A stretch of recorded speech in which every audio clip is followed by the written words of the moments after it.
이건 4명으로 구성된 자살 특공대, 2명의 돌격 기관 총병, 1명의 장거리 저격수, 그리고 1명이 플레이보이라는 별명을 가진 항공관제관, 이름은 키니. 항공관제관, 기지의 운영자와 직접 상호작용. 그 후 머리 위 드론을 사용, 자살 특공대에게 신의 눈을 제공. MQ 무인 항공기. 이 기체는 헬파이어 미사일 2발과 118소위탄 1발을 장착하고 있음. 8시간 연속 비행 가능. 정확한 좌표만 제공하면 됨. MQ는 시야를 공유함. 잠재적 위험을 발견하도록 도움. 앞쪽. 그들의 임무는 테러리스트 은신처를 찾아내는 것, 적을 전멸시키고 세아의 인지를 구출하는 것. 무기, 장비와 전투 기술 모두 최고 수준. 하지만 임무를 완수하고 안전히 철수하는 것, 거의 불가능에 가까운 일. 처음으로 실전에 참여하는 키니, 현재 전투 장면에 대해 곧 어떤 일이 벌어질지 모르는 상황. 8km 숲을 가로질러 자살 부대가 목표 지역 가장자리에 도착. 대장이 먼저 전술 망원경을 사용, 수량과 거리를 관찰하기 위해 주변 경비병들. 그 후 4명은 계속 산을 내려갔다. 그들은 2갈래로 나뉘어 언덕에 있는 2 작은 집을 정찰했다. 내부 공간은 크지 않고 AI도 없었다. 팀장은 즉시 키니에게 명령했다. 지붕에 공중통신소를 설치하라고. 지시에 따라 키니는 빠르게 장비를 지붕에 설치했다. 그리고 쌍안경으로 거리를 기록하며 폭탄을 던졌다. 동시에 저격수는 저격 위치를 찾아냈다. 빠르게 더 가까이 접근했다. 팀장은 저택의 주인인 피터를 발견했다. 피터를 제압하기만 하면 인지를 찾을 수 있다. 하지만 그의 가족이 잔디밭에서 쉬고 있었다. 바로 행동에 나설 수 없었다. 잠시 후 2대의 차가 저택 밖에 도착했다. 차에 탄 사람들은 모두 완전 무장했다. 4명 모두 판단. 이곳은 현지 무장 세력. 피터는 지도자 아부를 매우 친근하게 맞이. 무기 거래를 하려는 듯. 키니. 여기서 즉시 저택의 좌표를 기지로 보고. 기지. 다음 화면의 구조물의 이미지가 표시. 건축물과 사람 수가 모두 명확. 현장에 있는 사람들. 항상 피터와 아부의 동태를 관찰. 성공률을 높이기 위해 거래가 끝난 후에 행동해야 한다고. 확실히 기다려야 한다고. 아부가 갑자기 총을 쏠 줄은 몰랐다. 테러 조직이 무차별적으로 사람을 죽이는 것을 보고 팀장이 즉시 작전 계획 변경을 요청. 아직 응답을 받지 못한 상태에서 아부가 부하들에게 피터의 아내를 끌고 오라고 명령하는 것을 봤다. 앞으로 데려오라고. 그 후 칼을 휘둘러 내려쳤다. 모든 사람이 지켜보는 앞에서 이 칼질로 인해 기아 아래의 피터는 즉시 무너졌다. 이것은 아부의 위세를 과시하는 행동이었다. 이 지역에서는 오직 하나의 세력만 존재할 수 있다. 그것은 바로 그 자신이었고, 그래서 피터의 아내를 죽이는 것으로는 충분하지 않았다. 그는 같은 방법으로 그의 아이를 죽이려 했다. 그의 눈앞에서. 하지만 이번에는 자살 특공대가 나서서 막을 것이다. 대장이 저격수에게 장전 명령을 내렸다. 발사 준비 완료. 동시에 키니, 드론에게 명령을 내려 지원 폭격을 진행. 이번 폭격은 아이를 현장에서 성공적으로 탈출시킴. 하지만 키니는 곧 이상함을 감지. 그가 서 있는 지붕 아래에서 움직임이 있음. 이곳은 빈집이 아님 동굴의 출구임. 키니가 움직일 시간이 부족하다. 안전구역으로 이동하기 전에 무장한 3명이 나타났다. 키니는 지붕 위에서 큰 움직임을 하지 못하고 있다. 다른 3명의 동료가 그 모습을 보고 즉시 전투 준비를 시작했다. 저격수도 스코프를 통해 키니가 곧 발각될 것을 확인했다. 키니는 수류탄에 맞아 일시적으로 전투 능력을 잃었다. 그와 동시에 적이 뒤에서 새롭게 나타났다. AB는 숨을 곳을 찾을 시간이 없었다. AB는 정면으로 맞설 수밖에 없었다. 동시에 저격수는 빠르게 이동하고 있다. 대장 옆으로 AB와 함께 적들을 소탕하고 있다. 하지만 병력의 우위를 가지고 혼란스러운 총알비 속에서 AB는 빠르게 몇 발 맞았다. 이대로 가면 그들 모두 여기서 죽을 것이다. 이쪽에서는 키니가 아직 완전히 정신을 차리지 못했다. 상기슬에서 폭발이 일어난 후 적들은 새로운 화력을 얻었다. 폭격이 끝난 후 AB는 또 한 발의 총탄을 맞았다. 그는 권총을 꺼내 간신히 적을 쓰러뜨렸다. 막 나타난 적을. 하지만 심한 부상으로 죽음은 이미 예정되어 있었다. 바로 그 순간 갑작스러운 총성이 울렸다. 키니가 회복되어 임시로 AB를 구했다. 하지만 그의 부상을 보고 그는 더 이상 되돌릴 수 없다는 것을 이해했다. 이번이 키니가 처음으로 실전에 참여한 순간이다. 이 상황은 그를 극도로 혼란스럽게 만들었다. 무전기를 연결했다. 키니는 급히 팀장과 연락을 시도했다. 그에게 다음에 무엇을 해야 할지 물었다. 팀장은 그에게 집중하라고 말했다. 드론을 조종해 적의 RPG를 제거하라고 했다. 죽음에 대한 공포를 억누르며 그는 임무를 수행했다. 키니가 벌떡 일어나 움직이기 시작. 대장이랑 동료들이 적을 붙잡는 동안 키니가 다른 쪽으로 빠르게 이동해 RPG 위치를 측정. 기지가 좌표를 수신. 118번소이탄이 곧 도착한다고 응답. 적의 무장력이 첨단은 아니지만 화력은 결코 약하지 않아. 중기관총 지원 사격. 키니 뒤로 불길을 만들어내. 그 직후 폭탄이 그를 산 아래로 몰아넣었다. 이번 인질 구출 임무는 기본적으로 실패했다. 대장과 동료들이 희생되었을 가능성이 크다. 이번 충돌에서 4명의 팀원 중 3명이 사망했다. 키니만 남았다. 그래서 그는 숲으로 도망쳤다. 뒤에 추격자가 없는 것을 확인하고 그는 헐떡이며 숨을 고르며 기지와 연락하기 위해 배터리를 교체했다. 현재 상황은 인질 구출에서 키니의 탈출로 전환됨. 그는 빈 지역으로 이동해야 5km 떨어진 곳에서 헬기를 타고 떠나기 위해 이 시간 동안 그는 드론이 필요함. 상공에서 500m 내의 시야를 제공하는 하지만 방금 전 생사의 순간 이후 키니는 여전히 공포에서 벗어나지 못함. 일시적으로 AI가 없는 방향을 알고 있어도 그는 즉시 일어나 행동할 수 없음. 이 상황을 보고 기지의 운영자가 급히 그를 진정시키고 잠시 후 그는 여기 영원히 머물게 될 것이다. 키니는 이를 악물고 계속 길을 나선다. 이 5km의 긴 길은 어렵지 않다. 게다가 드론이 보호하고 있다. 멀지 않은 거리를 걸어가다가 키니는 자동차 엔진 소리를 듣는다. 드론을 통해 너는 트럭만 있는 게 아니라는 걸 확인했다. 말을 탄 적들이 반 킬로미터 떨어진 곳에 있다는 것도 응답을 들었다. 최대한 빠르게 키니를 이동시켰다. 강가 나무 아래로 숨어들었다. 몇 분 후 트럭이 강가에 도착했다. 무장한 2명이 반대편 강가에서 말을 타고 다가왔다. 운 좋게도 그들은 키니를 추적 중이 아니었다. 양쪽은 간단히 대화만 나눴다. 그리고 각자 원래 방향으로 떠났다. 감시를 통해 드론 상공에서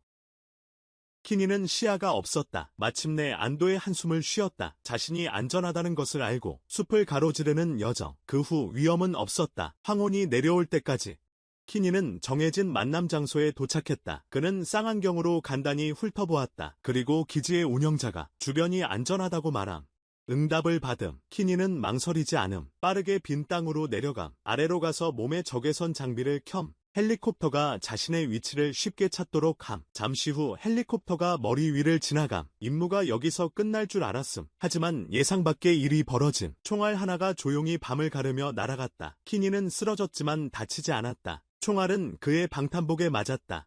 키니는 일어나 지형을 이용해 숨을 수 있었다. 하지만 헬리콥터는 공중에서 살아있는 목표물이 되었다. 이런 대치 상황에서는 헬리콥터가 착륙할 기회가 없었다. 적의 무기가 아무리 형편없어도 계속된 사격을 견딜 수는 없었다. 그래서 찬란한 불길 속에서 블랙버드는 후퇴를 선택했다. 키니는 반격할 수 없는 상태로 남겨졌다. 움직이며 총알을 피하려고 애쓰는 동시에 드론을 호출해 지원을 요청했다. 공격 한 번, 정확히 적의 화력 지점을 성공적으로 파괴했다. 하지만 드론은 탄약이 다 떨어졌다. 키니, 여전히 남은 적들을 해결할 수 없다. 이때 본부에서 폭격기를 하나 파견했다. 호넷이 전장으로 들어왔다. 조종사와 연락을 설정한 후 키니가 좌표를 알려주어 마음껏 폭탄을 투하하도록 했다. 말하지 않을 수 없다. 모든 두려움은 부족한 화력에서 비롯된다. 키니, 한 항공관제 장교, 전투 능력이 부족한, 여전히 적들을 먼지로 만들어버릴 수 있다. 이것이 바로 장비의 압도적 우위. 키니는 빠르게 이동하며 조종사들에게 추가 정리 작업을 지시. 뒤에서 추격자가 있기 때문에 폭격 구역으로 위험을 감수하며 들어가야 했음. 호넷은 고도를 높여 기지로 귀환.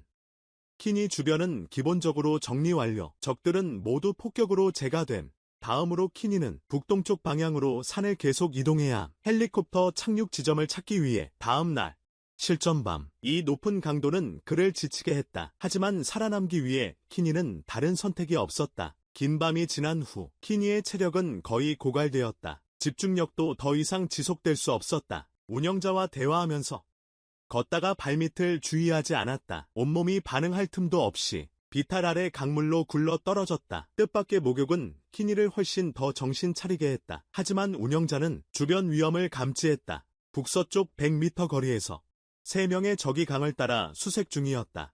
키니는 들었다. 자신의 2자루 총이 위쪽에 떨어져 있다는 것을. 더 이상 올라갈 시간이 없었다. 어쩔 수 없이 권총을 꺼내 들고 탄환이 다 떨어지길 기다렸다. 키니는 재빨리 하류 쪽으로 달려갔다. 뒤따라오던 무장한 2명이 총을 쏘며 추격했다. 곧 키니를 폭포 옆으로 몰아넣었다. 폭포의 높이를 보고 그는 이를 악물고 뛰어내렸다. 물 위로 올라오자마자 그는 폭포의 물막 뒤로 헤엄쳐 숨었다. 위에 있던 두 명이 잠시 바라보다가 오랫동안 모습을 보지 못했다. 둘이 철수하려던 바로 그 순간 키니가 물속으로 잠수했다. 잠시 후에 해변으로 헤엄쳐 들어왔다. 또 한 번 위기를 벗어났다고 생각했다. 숨을 헐떡이며 누운 순간 머리 위에서 장전 소리가 들렸다. 이번에는 더 이상 몸부림칠 필요가 없었다. 키니는 근처의 오두막으로 끌려갔다. 그가 밖에서 막고 있을 때 갑자기 낯선 사람이 들어왔다. 그 사람이 집으로 들어온 후 키니는 그가 바로 팀장이라는 것을 알아챘다. 알고 보니 RPG 탄환, 교전 중 팀장과 저격수를 죽이지 못했어. 그저 키니가 정말 운이 좋았다고 말할 수밖에 없어. 하지만 팀장은 그와 함께 철수하려는 게 아니었어. 오히려 요청했어. 키니에게 저택으로 돌아가라고. 저격수를 구하기 위해 그와 함께.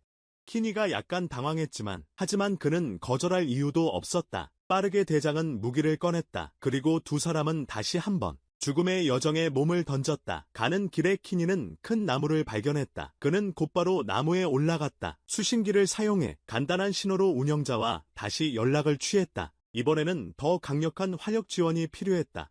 빠르게 두 사람은 저택 가장자리에 도착했다. 키니가 라의 지도를 가져와 폭격 계획을 세운 후 그는 기지와 연락했다. 15분마다 폭격이 필요하다고 했다. 정확히 11시부터 폭격을 시작한다. 폭탄은 점점 지하실에 가까워진다. 세 번째 폭격 이전에 그들은 동료를 구출하고 터널을 통해 탈출할 것이다. 그래서 마지막으로 비폭격기를 사용해 산을 전체 지역을 평탄화한다. 계획이 정해진 후 상급자가 두 운영자를 강제로 휴식하게 했다. 작전이 시작된 이후로 두 사람의 작업 시간이 24시간을 초과했다. 계속 이렇게 간다면 전장에서 쓰러지지 않은 사람들이 화면 앞에서 먼저 쓰러질지도 모른다. 마음은 원하지 않지만 지금은 강한 척할 때가 아니다. 인계를 완료한 후 키니와 대장은 행동을 시작한다. 대장은 그를 빠르게 이끈다. 잔디밭 한가운데로 침투한다. 텐트로 들어간다. 대장은 멍청한 경비병 하나를 본다. 앞쪽에 앉아있다. 멈추지 않고 계속 걸어간다. 쿠션을 집어들고 쾅쾅 총 두 발로 경비병을 쓰러뜨린다. 즉시 외부 병력을 처리한다. 두 사람이 빠르게 저택문으로 다가간다. 조심스럽게 미닫이 문을 열어낸다. 둘 다 총을 들고 조용히 집 안으로 들어간다. 두 걸음 정도 걸어간다. 대장이 거실에서 TV를 보고 있는 두 사람을 발견한다. 거실 안에서 그는 총을 내려놓는다. 그리고 작은 단검을 꺼낸다. 반박자 늦게 움직여서 두 번째 사람은 바로 제압되지 않는다. 키니가 그걸 보고 돕기로 한다. 갑자기 큰 남자가 들어올 줄은 몰랐다. 두 사람은 즉시 각자의 전투 태세에 돌입했다. 상대의 공격을 견뎌냈다. 둘 다 한 차례 피했다. 총알이 맞지 않는 것을 확인했다. 그들은 일어나 테이블을 밀어 상대를 향해 돌진했다. 그를 밖으로 날려버렸다. 물론 마무리를 위해 추가 사격은 필수적인 단계였다. 빌라를 나서자 다리 앞에 적이 보였다. 두 사람은 즉시 전술에 따라 엎드렸다. 그리고 사격을 시작했다. 같은 장비를 사용하면서 아마추어와 프로의 차이가 분명히 드러났다. 그 꼬마 녀석은 한 방도 견디지 못했다. 몇 분 만에 서쪽으로 보내졌다. 멈추지 않고 팀장은 계속 키니를 이끌며 탐색했다. 지형에 익숙하지 않아서 둘 다 빠르게 매복 공격을 당함. 이동 중에 키니가 적에게 끌려 분수대 아래로 떨어짐. 한참 실랑이 끝에 상대가 우위를 점함. 키니가 아래에 눕게 되어 저항할 수 없고 상대에게 권총을 빼앗김. 머리에 총을 겨눌 상황이 됨. 중요한 순간에 정확한 한 발이 키니를 구했다. 죽음의 발톱에서 벗어났다. 심하게 부상당한 대장은 한계에 도달했다. 키니가 몸을 뒤집자마자 적이 그에게 큰 선물을 주었다. 잡힌 두 사람은 철창에 갇혔다. 옆 철창에는 구출해야 할 저격수가 있었다. 결국 모두가 잡혔다. 중요한 건 여기서 적이 나설 필요가 없었다. 마지막 폭격만 기다리면 됐다. 모두 여기서 죽게 될 거야. 그리고 곧 아부는 대장을 밖으로 끌어내라고 명령했어. 그는 부하들에게 카메라를 준비하라고 지시했어. 그리고 대장에게 작별 인사를 할 몇 초를 줬어. 그 후 한 발의 총알이 그를 끝냈어. 이 결과는 키니를 극도로 절망하게 만들었어. 아부는 그에게 이렇게 말하려고 했어. 그는 누구든 죽일 수 있다는 걸. 이때 첫 번째 폭격이 끝났어. 두 번째 카운트다운이 시작됐다. 그가 탈출 방법을 생각할 틈도 없이 아부의 손발이 그를 철창 밖으로 끌어냈다. 나오자마자 치명적인 구타가 시작됐다. 며칠간 계속된 고강도 전투는 키니를 이미 신체적 한계에 이르게 했다. 일어나서 저항하는 건커녕 맞아 죽지 않고 버티는 것만으로도 운이 좋은 편이었다. 아부는 그가 반쯤 죽어있는 것을 보았다. 단상에서 망치를 하나 꺼내 앞으로 가서 키니 얼굴에 망치를 내리쳐. 이 고문 후에 키니는 다시 욕조에 빠져 아부 F가 비행기와 연락하는 사람을 물어봐 머리 위를 맴도는 AI가 키니는 자신이라고 무력하게 말해 곧 더 강한 폭격이 올 거라고. 지금 떠나지 않으면 모두가 제가 될 거라고. 아부는 항상 키니가 거짓말한다고 생각해. 지상 폭격. 산을 찾을 수 있을까? 그의 지하 기지에서 말이야. 아부는 믿지 않았고 더 이상 얽히고 싶지 않았어. 그는 직접 부하들에게 키니를 익사시키라고 명령했어. 그가 몸부림치는 동안 CA 감독관이 두 번째 폭격을 정확히 시간에 맞춰 실행했어. 키니가 땅에 쓰러졌을 때 마지막 폭격이 카운트다운을 시작했어. 이때 옆에 있던 테러범들은 모두 무력화됐어. 더 이상 키니에게 어떤 위협도 가할 수 없게 됐다.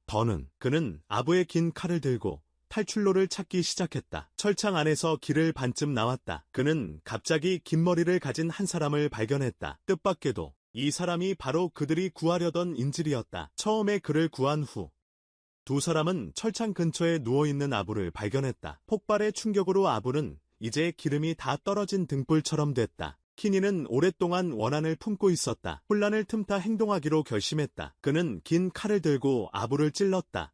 살인자를 처치한 후 키니는 유일하게 남은 저격수를 구했다. 이때 마지막 폭격까지 단 5분이 남았다. B-1 폭격기가 기지에서 이륙해 바다 가까이 비행했다. 목표를 향해 직진했다. 그 시간 동안 완전히 부족하다. 그들이 안전지역으로 탈출하기에. 그래서 키니는 아부의 위성 전화기를 들고 터널을 찾았다. 이전 운영자와 연락을 시도했다. 그때 운영자는 슈퍼마켓에서 쇼핑 중이었다. 전화는 여전히 통화 중이었다. 3분 남았을 때 B-1이 목표 지역에 접근했다. 키니는 그 자리에 기다릴 용기가 없었다. 메시지를 남긴 후 그와 팀원들은 계속 후퇴한다. 운영자가 결제할 때 그는 전화를 열어 메시지를 듣는다. 듣자마자 그는 얼어붙는다. 그는 주차장으로 날아가듯 달려간다. 차를 몰아 본부로 직행한다. 동시에 그는 기지에 전화를 건다. 조종사와 연락해 폭격을 취소하라고 요청한다. 마지막으로 로비에서 축구를 보고 있는 사람들. 아무도 전화를 받지 않는다. 이쪽으로 비가 바다 위를 엄청난 속도로 스쳐 지나감. 조종사가 절차에 따라 폭탄 투하 버튼을 누름. 방법이 없음. 운영자는 미친 듯이 차를 몰고 달림. 드론 관찰을 통해 그들은 키니가 카메라를 향해 손을 흔드는 것을 봄. 단 1초 만에 3명이 거의 자기 팀의 폭탄 투하로 제가 될 뻔함. 대강당에서 멍청이들이 여전히 축구 경기 때문에 떠드는 소리가 들림. 환호성을 지르고 있음. 운영자가 야구 방망이를 들고 그들 앞에 다가가 욕설을 퍼붓고 나서 TV를 박살냄. 그리고 3명의 인질이 목숨을 건진. 결국 헬리콥터를 타고 돌아감. 이번 전투로 두 팀을 잃음. 하지만 뜻밖에도 인질을 구출함. 운 좋게 임무를 완수한 셈. 랜드 오브 배드. 전쟁과 액션이 가득한 극적인 영화. 처음부터 관객을 사로잡는 이야기. 탄탄한 줄거리를 구축한 영화. 빠르게 전개되는 사건들. 끊임없이 캐릭터를 위험한 상황으로 몰아넣는 숨막히는 긴장감.